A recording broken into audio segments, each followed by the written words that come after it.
Return of the Wolves. Magazine article. To young children reading fairy tales, wolves are villains. These animals cause terrible distress for Little Red Riding Hood and other children who take shortcuts through the woods to avoid being tardy. They also eat up grandmothers and frighten little pigs. Many adults fear wolves too. For years, the animals have been hunted and killed for a variety of reasons. Ranchers killed wolves to protect their cattle. Other people shot wolves because they thought wolves were evil and unfit for life on Earth. Still, others hunted them for fun and would often go on hunting sprees. By the early 1900s, there were few wolves left in America. By 1930, there was not a wolf left in Yellowstone National Park. Very few survived in other parts of the United States. When all of the wolves disappeared from Yellowstone National Park, large herds of elk lost their only enemy. The big moose-like creatures could sift through shrubs with berries, and also through willow and aspen trees, and eat without fear. As a result, many plants and trees vanished from the park. Many birds and insects vanished too, because they depended on the plants and trees for their homes and for food. In the late 1900s, the United States Fish and Wildlife Service decided to bring back the wolf.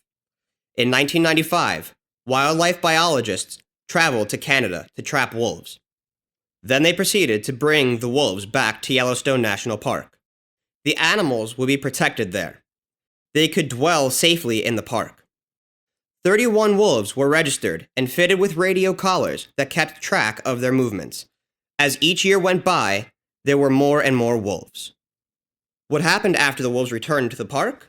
The results were outstanding. The wolves hunted elk, and this meant that there were now fewer of the big-hoofed animals to eat plants within the park. As a result, trees and shrubs grew back. Birds and insects returned. Today, wolves are considered threatened. This means they could disappear unless humans continue to protect them. One of the biggest steps we can take toward that goal is to understand wolves rather than fear them.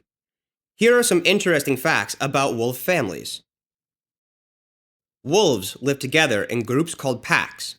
A pack is made up of 2 or more adults and several young wolves, which are called pups. Wolves live in a den.